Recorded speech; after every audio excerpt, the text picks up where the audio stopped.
Welcome back to the deep dive. I'm going to be completely honest with you right out of the gate today. We usually talk about, tech trends or philosophy or big abstract ideas. Right, the usual high-level stuff. Exactly. But today we are talking about the bag. We really are. We are talking about securing the bag, no cap. We're looking at a strategy that is generating, and I am not making this up, between $10,000 and $35,000 a month in profit. It's a staggering figure. And to be clear, this isn't revenue. This is pure profit. And it's coming from a source that most people have completely written off. 100%. And here is the hook, right? The source for this deep dive is a guy named Chris Kerner. And Chris admits straight up that he was gatekeeping this. Yeah, he was holding it close to the chest. Literally hiding this strategy because he didn't want anyone else to know about it. He didn't want the competition. But he finally decided to flip the script, embrace the law of abundance, and drop the blueprint. Which we are incredibly lucky to have. Seriously. And let me tell you, when I saw what this was, I was shook. It is surprising. I mean, usually when we see numbers like 35 grand a month, it involves, high-frequency trading or starting a massive software company. Or being some famous influencer with millions of followers. Right. But this is accessible. It only takes about 3 hours a week. It's legal. It's ethical. But it requires you to do something that might hurt your ego a little bit. Oh, it's definitely going to hurt your ego. Yeah. Because we all want to be cool, right? Us. We want to be on the cutting edge. We want to be on TikTok. We want to be on whatever the newest app is. We want the clout. But today's deep dive is based on a premise that is genuinely uncomfortable for a lot of people. It's a tough pill to swallow. It is. Are you willing to be uncool if it means making $35,000 a month? That is the central question of this whole strategy. Because the platform where this money's being made isn't TikTok. Nope. It isn't YouTube Shorts. It isn't even Instagram, really. It's Facebook. Facebook. The dinosaur. Yes, Facebook. The place where your aunt posts blurry photos of her cat and your uncle argues about politics in all caps. I mean, be real with me. Isn't Facebook dead? That is the common perception, yes. Isn't it just for boomers? Everyone thinks that. And that perception is exactly why this opportunity exists in the first place. This is, it's a classic case of market arbitrage. Okay, arbitrage. I love it when you use the fancy business words. Break that down for us. What does arbitrage mean in this context? Arbitrage is simply exploiting a difference in price or value between two markets. Okay. In this case, we're looking at a content arbitrage. Let's look at the demand side first. Facebook have 2.1 billion daily active users. 2.1 billion with a B. Correct. That is roughly a quarter of the entire human population logging into a single app every single day. That is insane. That is the demand. Those people are opening the app, they are scrolling, and they are looking for something, honestly, anything to watch to kill time. Okay, so the eyeballs are there, my grandma is there, my high school teacher is there. They're all just scrolling. Exactly. But now look at the supply side. Where did all the cool content creators go in the last 5 years? They dipped. Right. Where do the influencers, the videographers, the comedians go? They went to TikTok, they went to Instagram Reels, they went to YouTube, because that's where the culture is. That's where you get the cool points. Precisely.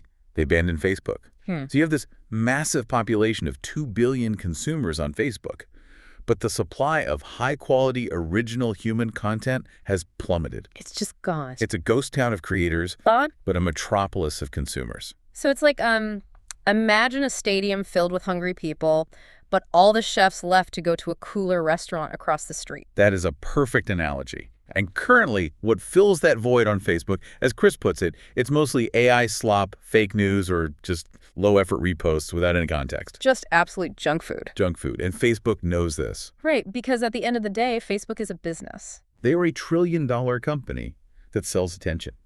If the content is bad, people stop looking at the screen. If they stop looking, Facebook loses ad revenue. Makes sense. So Facebook is desperate. They were willing to pay a premium, a literal premium in cash, to anyone who can simply bring quality, engaging content back to their platform. So we aren't trying to be the next huge celebrity here. We aren't trying to get a sneaker deal with Nike. Not at all. We are simply solving a supply and demand problem for Mark Zuckerberg, and he is willing to cut a check for it. Exactly. The vibe check here is that this is not about fame. It is about logistics. It is about spotting a gap and filling it. I love that. No cap, this is just smart business. So we've got the why. We know the platform is Facebook. We know the opportunity is massive. Very massive. Now we need to get into the how, because I feel like you listening right now are thinking, okay, great, but what do I post? Do I post pictures of my lunch? Please don't. Do I start a random political rant? Definitely not. Chris has a very specific, structured system. He calls it the sourcing strategy. And step one is fascinating because it involves creating a secret identity. A secret identity. I feel like we're in a spy movie. Agent, activate the burner account. That is exactly what he calls it, the burner account technique. Okay, break this down. Why do I need a burner account? Why can't I just use my personal Instagram to find videos? It comes down to data hygiene. Think about your personal Instagram account right now. If you opened your Explore feed, what would you see? Oh man, it's a mess. Exactly. It's probably some NBA highlights, maybe a recipe for lasagna, some memes about working from home, and I don't know, maybe a video of a dog riding a skateboard. It's all over the place. It reflects your eclectic human interests. Yeah. But if you try to use that account to source viral content for a specific business niche, the algorithm is going to feed you garbage. Because it's confused. It doesn't know what you want for this specific project. You need clean data. So I need to train the robot. You do. Chris advises creating a brand new Instagram account or just a new sub-account under your main login. And you dedicate this account to one specific niche. Okay, give me an example. Let's say I want to make money in the, I don't know, home improvement niche. You create this new account, Yeah. and you become the world's biggest fan of home improvement. You search for drywall repair, plumbing hacks, carpentry. I just watch that stuff. You watch those videos all the way to the end. You like them, you save them, you do not touch anything else. Yeah. If a video of a cat appears, you scroll past it immediately. You're telling the algorithm, I am obsessed with this one thing. Do not show me anything else. And the algorithm is incredibly responsive. Within about 48 hours, your Explore feed will totally transform. Really? That fast? Yes. It will stop showing you random noise and start serving you the absolute highest performing content in that specific niche. You have built a radar that only pings for gold. So now I'm sitting there scrolling this curated feed on my burner account. And I see a video. And I think, hey, that's funny. Do I grab that one? This is where the discipline comes in. Chris warns against using your own subjective taste.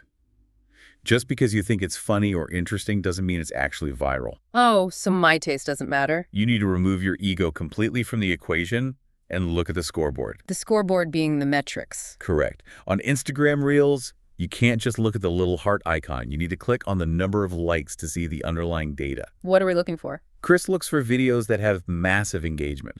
We're talking about an implied view count of 500,000 to 5 million views. Whoa. 5 million views. That's like a Super Bowl commercial. If a video has generated that kind of traction on Instagram, it is what Chris calls proven. The market has spoken. The psychology of that video works. It hooks people. It retains them. I see. So we aren't guessing. We aren't trying to be creative geniuses sitting in a dark room. Not at all. We are finding something that has already won on platform A, which is Instagram, and we are simply moving it to platform B, Facebook, where that audience probably hasn't seen it yet. You are porting the psychology over. But, and this is the most critical part of the entire deep dive, you cannot just download the video and re-upload it. Right, because that's stealing. That's just straight theft. And honestly, it's sus. Highly sus. If I just take your video and put it on my page, I'm getting a copyright strike, right? You will get a copyright strike, your page will get demonetized, and you might get outright banned. Plus, it's unethical. Chris is very specific about this. We are not reposting, we are remixing. Okay, let's unpack remixing, because to some people that might sound like a technicality. Like, oh, I put a cool filter on it, so it's mine now. That's not what we're talking about. Yeah, that's what I figured. No. We are talking about the legal doctrine of fair use. In the United States, and generally in many Western jurisdictions, you can use copyrighted material if you transform it. Transform it? You have to add commentary, criticism, education, or parody. You have to add value. You have to bring something to the cookout. You can't just show up and eat all the food. Ideally, yes. Let's look at a concrete example from the source material, because I think this really paints the picture. Chris talks about the junk removal video. Oh, this was a great case study. I love this. So set the scene for us. Chris is scrolling his burner feed, right? And he comes across this viral video. It's a woman and she's very charismatic, and she claims she grew her junk removal business to $150,000 in just 6 months. Which is a killer hook. I mean, who doesn't want to make $150K? If I saw that, I'd be like, sign me up. Where do I buy the work gloves? Exactly. The video is doing its job. It's totally viral. But Chris watches it with his expert hat on. He's a business guy, and he spots a major flaw in her advice. What was the flaw? She tells the audience that step one is to go out and buy a dump truck. A dump truck, like a massive industrial heavy-duty vehicle? Yes, and Chris knows that is terrible advice for a beginner. A dump truck can cost $30,000, $50,000, maybe more. Yeah, that's a huge loan. Taking on that debt when you haven't even found your first customer is a recipe for bankruptcy. He knows from his own experience that you can just rent a U-Haul for $40. So he spots the bad advice. He's like, hold up. This is dangerous for people to hear. And he spots one other thing. She shows a screenshot of her earnings, the $150,000. But Chris recognizes that is revenue, not profit. Ah, the classic trap. You made $1 million, but you spent $1 million and $1. You're broke. Correct. So Chris has found his proven content, the viral video, but now he has his angle. He decides to make a green screen video. Okay, visualize this for the listener right now. What does a green screen video look like on Facebook or Instagram? You've probably seen a million of them. The original viral video is playing in the background, taking up the full screen. But then the creator, in this case Chris, has their face cut out and superimposed in the foreground, usually down at the bottom or off to the side. So he's literally on top of the content. Yes. And in this video, he doesn't just nod along. He says, stop. Do not buy a dump truck. That is a trap. Yeah. Here is the better way to do it. And then he explains the U-Haul strategy. So the viral video was just the bait to get people to stop scrolling. But Chris was the actual value. He probably saved some kid from blowing their life savings on a truck they didn't need. That is the exact definition of transformative. He added educational value, he made the content better, and because of that, it falls under fair use. It's legal, it's ethical, and it's highly profitable. I really like that distinction because I'll see so many people doing the lazy reaction track. You know what I'm talking about? The nodding head videos. Yes. The dude just sitting in the corner staring blankly at the camera, nodding while a funny video plays. Maybe he points up at the ceiling like, look at this. It is painful to watch. Is that fair use? Chris is very clear on this. No. And frankly, the platforms hate it too. Yeah. TikTok and Facebook are actively updating their algorithms to punish that kind of content. Because it's garbage. It's considered low quality or unoriginal content. If you do that, you aren't building a business. You're just spamming. You have to actually speak. You have to have a take. So you got to have a take. You got to stand on business. But what if I'm not a business expert? That's fine. Like, what if I don't know the first thing about dump trucks versus U-Hauls? What other kinds of value adds can I do? That's a great question. Because you don't need to be an expert in everything. Chris outlines a few archetypes of value you can add. The junk removal one was the better way archetype, but there's also the fact check. The fact check. I feel like I see this with science videos all the time. Exactly. You see a video making a wild claim. Like, did you know if you put a battery in a lemon, it charges your phone? I've actually tried that. Total L. It doesn't work. Right. But a video claiming it works might go incredibly viral. So your remix is you saying, okay, that looks fake. I'm going to test it right now so you don't have to. And then you film yourself trying it. That is huge value. You're saving me time. You are the myth buster. Precisely. Another archetype is the experience ad. This is where you just relate the video to a story from your own real life. Give me an example of that. Let's say you find a viral video of a Karen freaking out at a Starbucks. Classic content. The internet loves that. Instead of just laughing at it, you get on the green screen and say, I used to work at Starbucks, and let me tell you about the time I had a customer throw a hot latte at me. So the viral video is the hook, but your personal story is the retention. You're becoming a storyteller. Yes. You are pivoting the attention from the video to you. You are building a personal brand off the back of viral trends. Okay, this makes total sense. We're sourcing via the burner account. We're remixing with genuine value. Now we got to actually make the thing. The production phase. Right. And listen, I'm looking at my bank account, and I do not have $5,000 for a Sony camera and a 3-point studio lighting kit. Is Chris running a whole Hollywood production here? This is honestly the best part of the model. It is incredibly low friction. His entire studio fits in his pocket. He uses an iPhone. Just the iPhone. No fancy DSLR. Just the iPhone. However, and this is a massive pow. However, he did spend money on one specific accessory. Let me guess. Audio. Audio. He uses a DJI Mic 2. It's a wireless microphone system that plugs directly into the bottom of the phone. You clip the little transmitter to your shirt, and you're good to go. Why is audio so critical? I feel like people obsess over having 4K video, but they completely ignore the sound. It is a deep psychological trigger. Yeah. There have been actual studies on this. People will tolerate bad video. They will watch a grainy, shaky 720p video if the content is interesting. For sure. But they will not tolerate bad audio. If it sounds like you're talking from inside a tin can under the ocean. Or if there's wind noise or a terrible echo, it subconsciously tells the viewer, this is amateur, and they swipe away instantly. Good audio signals authority. It says, I belong here. Exactly. It signals that this is worth listening to. So spend the $200 or $300 on a mic. It is non-negotiable. Got it. Mic is mandatory. And Chris talks about going off the dome, right? Just riffing without a script. He does. He often just reacts in real time to keep the energy authentic. But if you aren't comfortable with that, you can definitely script it out and use a free teleprompter app on your phone. Okay, iPhone plus a mic. What about the software? I'm not a video editor. I don't know how to use Adobe Premiere or Final Cut. Do I need to learn complex timeline editing? No. But Chris does have a strong opinion on which app to use. And it's not the one you might intuitively think. He recommends avoiding Instagram's internal editor for the green screen effect. Really? I thought the platforms wanted you to use their native tools. Like, they reward you for that. Usually they do. But for green screen specifically, Instagram's technology is just lacking. You know when you watch a green screen video and the person's ear keeps flickering in and out of existence? Or their hair looks like a glitchy sort of halo? It looks cheap. It looks like a Zoom background from 2020. It's totally mid. It kills credibility. Yeah. So Chris recommends using CapCut. CapCut. That's the app owned by ByteDance, right? The TikTok people. It is. And because it shares DNA with TikTok, its background removal technology is incredibly advanced. It separates the subject from the background so cleanly, it looks highly professional. CapCut is definitely the move. But I gotta play the skeptic here for a second. CapCut, it's Chinese-owned. There are data privacy concerns. Are we worried about that? We should be aware of it, certainly. CapCut collects a lot of data. Chris acknowledges this in the source material. He basically says, look, for this specific business task, it is the superior tool. So it's a trade-off. Exactly. He's willing to make that trade. Yeah. That is a decision every individual creator has to make for themselves. But strictly from a making money perspective, CapCut is the tool to use. Got it. So the workflow is basically a speed run. You find the video on your burner, you screen record it or download it, you open CapCut, you import the background video and mute its original volume. Don't forget to mute it. Right.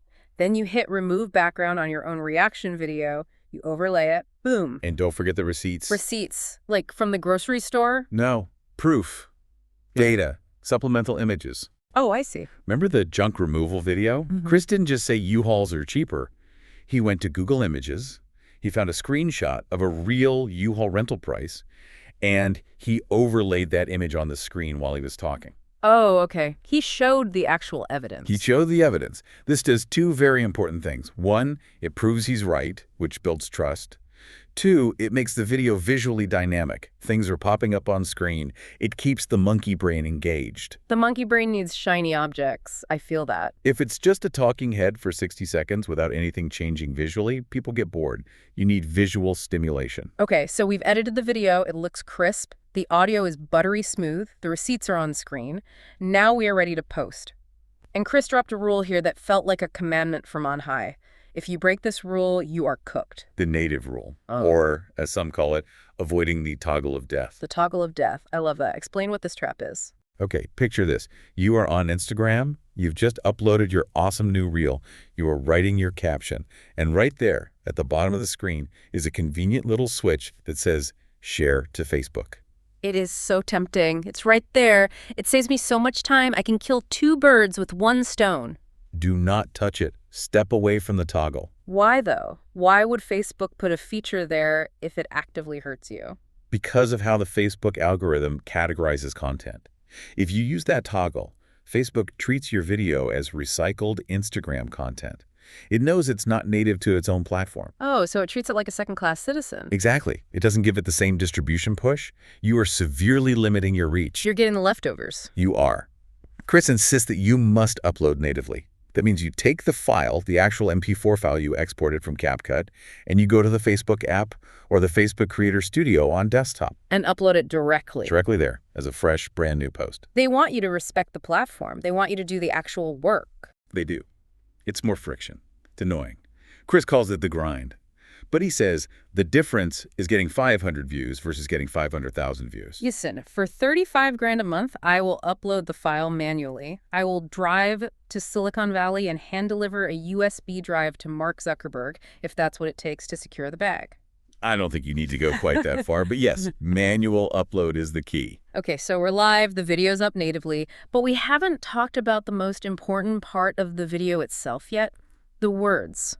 The script. Because you can have the best mic in the world, you can have a great green screen, but if you're boring, you're dead. The anatomy of a viral Facebook reel is absolutely brutal. You do not have time for a long intro. You can't say, hey guys, welcome back to my channel. No, you are dead. You're gone. You have less than 3 seconds to grab them. Chris uses what he calls an aggressive hook. Give me an example. What does an aggressive hook sound like? In one of his breakdown videos, he starts by literally pointing at the green screen behind him, right at the person in the viral video, and yelling, look at this freaking guy right here. Okay, that is aggressive. But honestly, I'd want to know, who is that guy? What did he do? Is the host mad at him? Exactly. It creates an information gap. You have opened a loop in the viewer's brain. They subconsciously have to watch the next 5 seconds to figure out what is going on. So you grab them by the collar, and then once you have them, you need the retention hack. The retention hack is the promise. It's the reason they need to stay until the end of the video. Chris suggests saying something like, I'm going to break down if this is a total scam, or I'm going to show you why this math is completely wrong. You're raising the stakes. You're telling them, if you leave now, you'll never know the answer. You are holding their curiosity hostage. And notice something about Chris's tone in these scripts. He takes a very hard stance. This is interesting because in real life, we like nuance, right? We like to say, well, it's complicated, or, there are two sides to every story. And in real life, that is mature and correct. But on Facebook Reels, that is death. Nuance does not go viral. It depends is a terrible, boring headline. So you got to pick a side. Chris uses an example of a tweet claiming YouTube is easy money. Now, the reality is complex. Maybe it is for some, maybe it isn't for others. But Chris's video title, Hard Disagree. He picks a fight. He polarizes the audience immediately. Think about the psychology of the viewer. If you agree with him, you hit like. If you disagree with him, you rush to the comments to type, you're an idiot, YouTube is easy. And the algorithm loves both of those things equally. Exactly. Comments, even angry comments, are fuel for the viral fire. If you were wishy-washy, people just feel nothing. And feeling nothing is the absolute enemy of the algorithm. You need to evoke a reaction. So stand on business, be bold, have a hot take. But let's be real. Sometimes I stare at a video and my brain is just total empty. Writer's block. Yeah, I have writer's block. I know the video is viral, but I can't think of a hard stance. I can't think of a clever value add. What do I do then? This is where we bring in the robots. Chris suggests using AI to break the writer's block. Specifically, he uses Gemini, Google's AI. Why Gemini? Why not ChatGPT or Claude? At the moment, and obviously this tech changes fast, but Gemini is particularly good at multimodal analysis. That means you can upload a video file or a screenshot or a transcript, and it can basically see what is happening in the media. Oh, so you're not just pasting text, you're showing it the actual video. Yes. Chris's strategy is to upload the video and use a prompt like, analyze this video. Give me 3 ideas for a value-add commentary I could make that would be highly controversial. Or write me a script for a 60-second reaction with retention hack in the first 3 seconds. That is a cheat code. You are outsourcing the creativity. You are outsourcing the friction of creativity. You still have to choose the best idea. You become an editor, not just a writer. It speeds up the workflow immensely. Instead of staring at a blank page for 20 minutes, you have 5 options in 10 seconds. That is serious efficiency. Okay, so let's recap where we are right now. We have sourced the video. We have remixed it with a hard stance and good audio. We have uploaded it natively to Facebook. We are getting views. Everything is running. Now show me the money. How does this actually turn into $35,000 a month? Because likes don't pay the rent. This is the part everyone is waiting for. And there are 2 main buckets of money here. Bucket number 1 is the obvious one, platform payouts. This is the Facebook monetization program. This is Mark Zuckerberg sending you a direct deposit. Correct. Now, a quick reality check for everyone listening. You cannot just sign up for this on day one. It is an invite-only program. Of course. They got to make sure you aren't just a bot spamming the platform. You need to post consistently for a few weeks, get some views, follow the community guidelines. But once you receive that invite and you're in, the money starts flowing based on ad views. What kind of money are we talking about per view? Because I hear wildly different things. Chris shares his exact numbers openly, which is very refreshing. He sees an RPM, that stands for revenue per mil, or revenue per 1,000 views, of about 25 cents. Okay, let's pause there for a second. A quarter. 25 cents for 1,000 views. That sounds kind of low. I mean, long-form YouTube pays like $10 or $20 sometimes. It is lower per view, absolutely. But you have to look at the velocity. Getting 1 million views on a 20-minute deep dive YouTube documentary is incredibly difficult. It takes months of work, research, editing. Oh, a huge lift. Getting 1 million views on a 60-second Facebook reel, that happens all the time. The viral potential is exponentially higher because the content is so frictionless to consume. So it is a volume game. Okay, let's do the math on that. 1 million views at 25 cents, that's $250. $250 for a video that took you maybe 20 minutes to make using this system. Okay. And remember, these videos are assets. They stay up. They keep getting views next week, next month. It totally adds up. Chris showed a receipt for a single video. It was literally just a video of a bonfire in his backyard. Nothing fancy, just fire. Just burning wood. Yes. That video alone made him $2,000 in pure ad revenue. $2,000 for a fire video. That is rent money for a lot of people. And even the small ones count. He posted a photo, just a static photo, of some donuts he ate in Alabama. Donuts in Alabama. It made $70. Yay, $70 buys a lot of donuts. I'd take that W. Exactly. So the ad revenue is real. It is significant. But, and this is the absolute pivot point of the entire deep dive, Chris says if you stop at ad revenue, you are failing. Wait, failing? Ad revenue is just the gas money. It is not the destination. This is where we get into the galaxy brain strategy. Because relying entirely on ad revenue is risky, Rob. It is incredibly risky. We call it sharecropping. Sharecropping. Explain that concept. You are farming on someone else's land. Mark Zuckerberg owns the land. If he decides to change the algorithm tomorrow or cut the pay rate from 25 cents to 5 cents, you are helpless. You're cooked. You starve. You do not own your audience.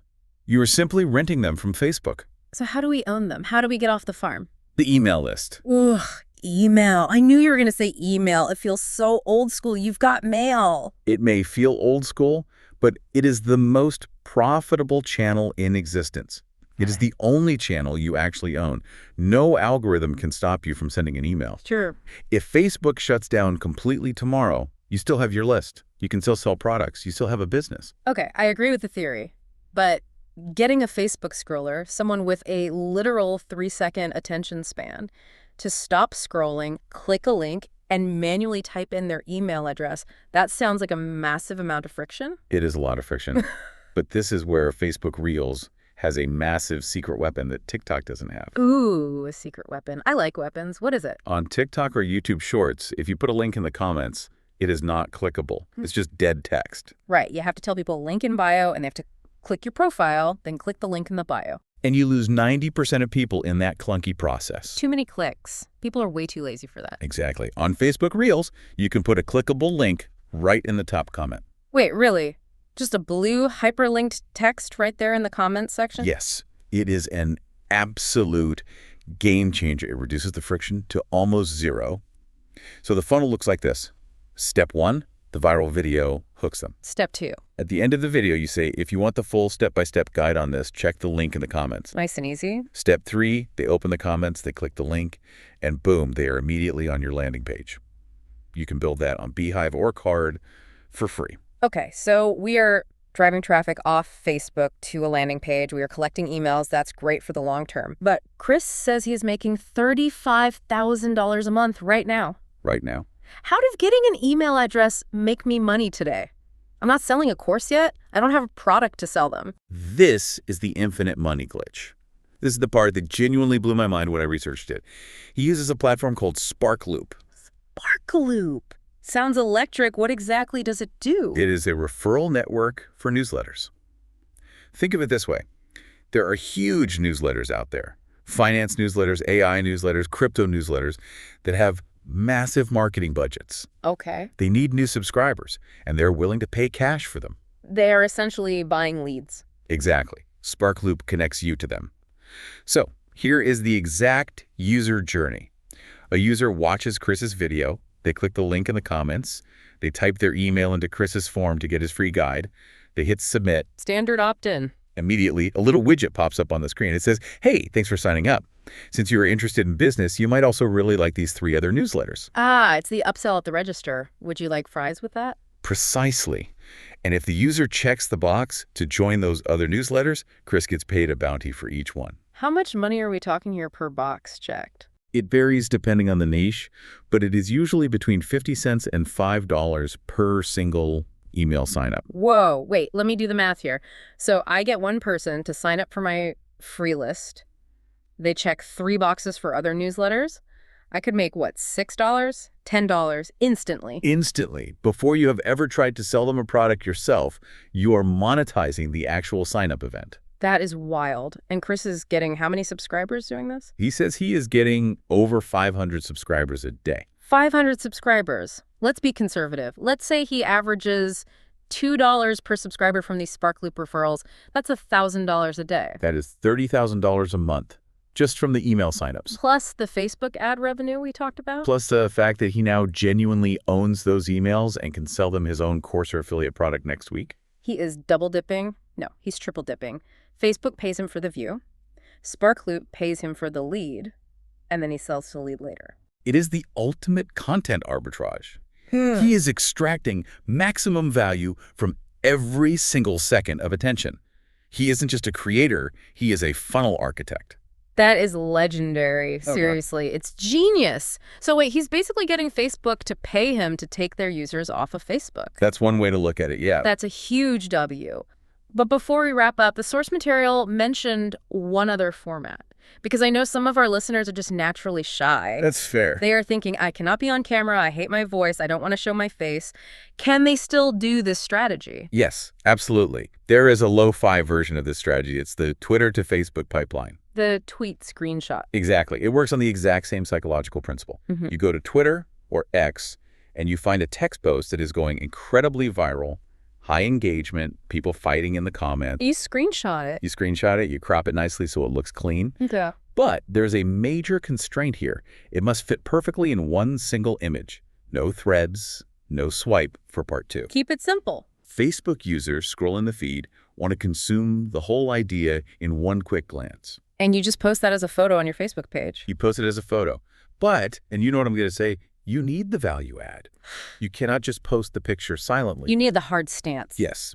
In the caption of the post, or written above the image, you write your take. This is the worst advice I've ever seen, or this is 100% facts. You are using the screenshot as a conversation starter. You are basically throwing a grenade into the room and shutting the door. In a way, yes. You are facilitating a heated debate. And the Facebook algorithm absolutely loves comments. It values comments way more than simple likes. Because it keeps people on the app longer. Exactly. So if you can get people furiously arguing about a controversial tweet on your post, your distribution skyrockets. And yes, you get paid on those views too through the monetization program. That's almost diabolical. But it's so smart. Okay, we have covered a massive amount of ground today. We talked about sourcing with burner accounts. We talked about remixing with green screens to stay legal. The technicals of CapCut and native uploads. And the infinite money glitch with SparkLoop and email lists. It really is a complete ecosystem from top to bottom.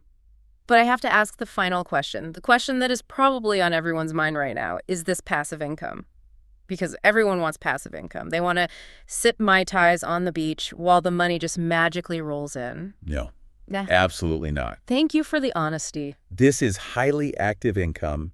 You are essentially a content factory. You have to feed the beast every single day. It's a grind. You have to scroll, you have to find videos, you have to film, edit, upload. If you stop posting, the algorithm forgets you exist in 48 hours. Your income will drop to 0. You are on the treadmill. You got to keep running. You are. However, and this is the silver lining, you are building an asset. That email list is an asset that can become passive later. True. Once you have 50,000 targeted people on an email list, you can send one single email promoting an affiliate product and make $10,000 in an hour. That is the light at the end of the tunnel. But you have to grind to get there. You can't just skip to the end. You start at 0. That is the reality check. Your first video will probably get 12 views. Your second might get 50. You have to be willing to be uncool and consistent while everyone else is trying to look famous on TikTok. Chris mentioned the law of abundance at the beginning, and I think that's the right note to end on, because people might be thinking, oh, you just told everyone the secret. Now it's going to be way too saturated. But is it? Think about the sheer scale. 2.1 billion users. Think about the niches. You could do this for knitting. You could do it for muscle cars, gardening, crypto, parenting, pets. So many niches. The supply of viral content to remix is basically infinite. The market is not saturated. It's just waiting for curators to organize it. The market is infinite. I like that. And I'll leave you with this provocative thought. We spend so much time worrying about what people think of us. Oh, Facebook is for old people. Oh, posting reels is cringe. We care way too much about clout. Yeah. Exactly. But looking at the bank account, $35,000 a month isn't cringe. Are you willing to be uncool to make the kind of money that lets you live however you want? Financial freedom is the coolest thing there is. No cap. Exactly. All right, I'm downloading CapCut right now. I'm going to go find some viral knitting videos. Have fun with that. Go get that bread, everyone. We'll catch you in the next deep dive.